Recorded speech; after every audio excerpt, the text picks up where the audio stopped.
গভীরে যাবেন, কেউ বেশি বেশি ঠাট্টা কথা সৃষ্টি করে, তখন দেখবেন এটার মধ্যে তার কোনো ইয়ে আছে, মতলব আছে, তার কোনো মতলব আছে।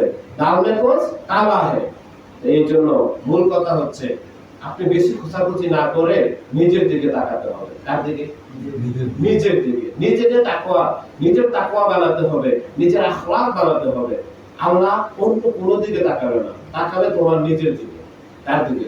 নিজের দিকে। নিজের দিকে। আমরা কিছুদিন আগে মাহফিলে বলেছিলাম কাউকে কেউ খাওয়ানোর ক্ষমতা নেই। ওই যে পিতা সন্তানের, আমার আব্বার মৃত্যুবার্ষিকীর সময় পিতা সন্তানের আলোচনার বিষয়ে ছিল, সেখানে বলেছিলাম যে কাউকে কেউ খাওয়ানোর ক্ষমতা নেই, কাউকে কেউ দেওয়ার ক্ষমতা নেই, কাউকে কেউ লালন পালন করে না, একমাত্র পালন কর্তা আমার আল্লাহ। কথা বুঝতে পারছেন? তাহলে ধরেন কোরবানির দিনে আমাকে আপনাকে কেউ যদি এক টুকরা গোশত দেয়, কারণ সে যখন কোরবানি দেয়, কোরবানি দাতা হচ্ছে বন্টনকারী, সে বন্টন করেছে, এখন তার বন্টন করতে যে ধরেন আমাকে এক টুকরা গোশত দিল, এটা কি সে দিচ্ছে? সে কি আমার রিজিকদাতা? অর্থাৎ তার বন্টনের মধ্যে আমার রিজিকে একটা টুকরা আছে, আমি একটাই পাইছি। তো যারা আমরা কোরবানি দেইনি, ওই কোরবানি গোশতটা খেয়ে উপকৃত হব যখন আমরা শুকরিয়া আদায় করব। আলহামদুলিল্লাহ, আল্লাহ আমাকে এতটুকু গোশত দিয়েছে, কিন্তু আমরা এটা করি না। আমরা করি যে এইভাবে এইভাবে এইভাবে বিভিন্ন কথা বলি না। যতটুকু দিছে এটা আমার আল্লাহ দিছে। কে দিছে? আল্লাহ দিছে। আল্লাহ দিছে। যতটুকু আমি দিছি ওই সামর্থ্য আমার আল্লাহ দিছে। কে দিছে? আল্লাহ দিছে। আল্লাহ দিছে। আপনি একবার একবার একবার মন থেকে আল্লাহ বলতে পারবেন না যদি আল্লাহ তৌফিক না দেয়। মানে আল্লাহকে আল্লাহ জেনে, আল্লাহ আমার সৃষ্টিকর্তা, এই কথাটা মেনে খাস দিলে আল্লাহকে ডাক দেওয়া, আল্লাহ, এই মন থেকে একবার বলার সামর্থ্য নাই যদি আল্লাহ না দেয়। কি নাই? আল্লাহ যদি না দেয়। আমার আল্লাহ বলতেছেন কোরআনের মধ্যে, ফাসকুরুনি আসকুরকুম ওয়াশকুরুনি ওয়ালা তাকফুরুন। তোমরা আমাকে স্মরণ করো, আমি তোমাদেরকে স্মরণ করিব, এবং আমার শুকর করো, নাফরমানি করিও না। তাহলে যারা মূর্তি পূজারক, যারা মুশরিক, যারা মূর্তি পূজারক, কোরআনের ভাষায় তাদেরকে মুশরিক বলা হয়, তারা নাফরমানি বলা হয় তাদেরকে। আর যারা একাধিক দেবতার পূজা না করে, একমাত্র আল্লাহর কাছে আরাধনা করে, আল্লাহর প্রার্থনা করে, আল্লাহর ইবাদত করে, তারা হচ্ছে শুকরকারী, আল্লাহর মনোনীত বান্দাদের মধ্যে। আর এই শুকরকারীর মধ্যে যারা আছে, তারা আল্লাহকে আল্লাহ বলতেই আল্লাহ সাড়া দেয়। কারণ বান্দা যখন আল্লাহ বলছে, আল্লাহ জানে বান্দা কি চায়, আল্লাহ জানে বান্দা কি চায়। ধরেন আপনাকে কেউ দুঃখ দিল, আপনি বলেন আল্লাহ, আপনি এত বর্ণনার প্রয়োজন নাই, আল্লাহকে বান্দা তোর এই দুঃখটা আমি দিছি, ধরেন কথার কথা, এই দুঃখটা দিছি তো তুই আমাকে এইভাবে ডাকার জন্য। বান্দা তুই যখন কাতর হয়ে আমার ডাক দিস, আমার কাছে ভালো লাগে। তুই যখন নমনীয় হস, তুই যখন মাথা অবনত করস আর কাতর হয়ে দুঃখের সুরে আমার ডাক দিস, আমার কাছে মায়া লাগে। তখন দেখবেন মনের মধ্যে একটু সুকুন লাগতেছে, শান্তি লাগতেছে, শান্তিটা আল্লাহ দিছে।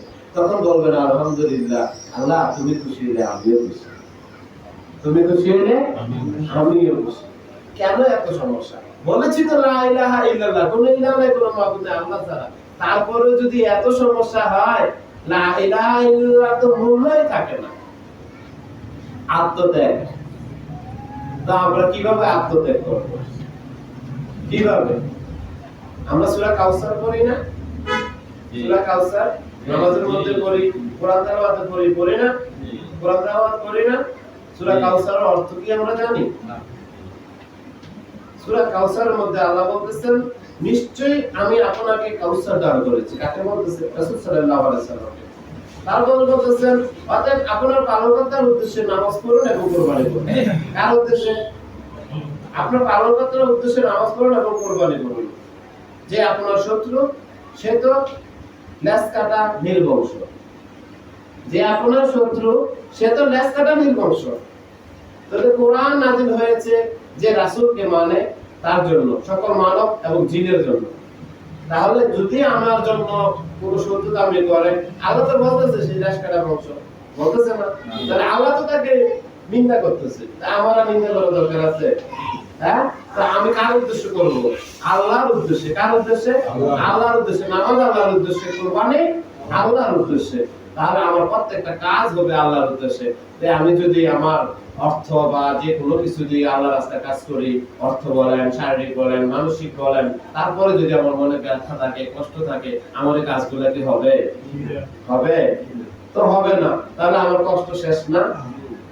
তারপরে দেখেন আমরা যখন নামাজে দাঁড়াই, নামাজে আমরা এক কাতারে দাঁড়াই না? মুসলমান ভাই ভাই সবাই এক কাতারে দাঁড়াই। তো কাউরে আল্লাহ স্বাস্থ্য বেশি দিছে, কাউরে আল্লাহ স্বাস্থ্য কম দিছে। তো যারে স্বাস্থ্য বেশি দিছে, এই পৃথিবীটা তো আল্লাহরই, জায়গাটা তো আল্লাহরই, মসজিদ তো আল্লাহর ঘরই, অর্থাৎ আল্লাহর ইবাদত করার ঘর না? তো এখানে এক কাতারে দাঁড়াইছি, জায়গা তো আমার না, জায়গাও আল্লাহর, বন্দাও আল্লাহর।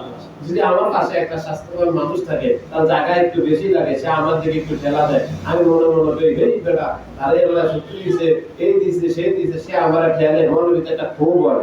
সাজদা কি হয়? সাজদা কি হইছে? রুকু কি হইছে? আবার কিটা করি হইছে না তাসাদর গুলোকে ফাটালে এমন সরাই তার দিকে, সাজদাকে আল্লাহ হাতটা দিয়ে মেঠে দিই তার দিকে। তো বলেন কিভাবে আমি নামাজি, আমার মুক্তাকি, আমার তাকওয়া আছে? হ্যাঁ, আমার কি তাকওয়া আছে? আত্মত্যাগ করতে হবে আগে। কি করতে হবে? আত্মত্যাগ করতে হবে, অর্থাৎ নিজের ইচ্ছাকে ছেড়ে দিতে হবে রবের ইচ্ছায়।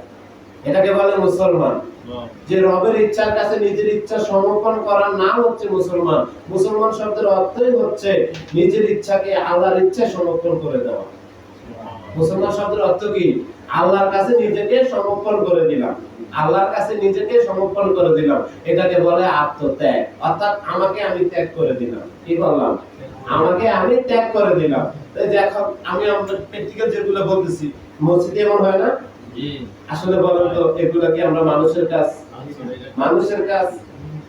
এবার দেখেন আপনার পাশে যে বসছে সে যেভাবে বসুক, আপনি যদি এ নিয়মটা করেন, মসজিদ আল্লাহ, জায়গা আল্লাহ, বন্দা আল্লাহ, তার এতটুকু তৌফিক আল্লাহ দিয়েছে, আমার এতটুকু তৌফিক আল্লাহ দিয়েছে। শুকরিয়া আদায় করে যদি আপনি সুন্দরভাবে সেজদা দেন, নামাজে শান্তি আসবে না? আল্লাহ রাসূল বলেছেন আসসালাতু মিরাজুল মুমিনিন, নামাজ মুমিনের মেরাজ।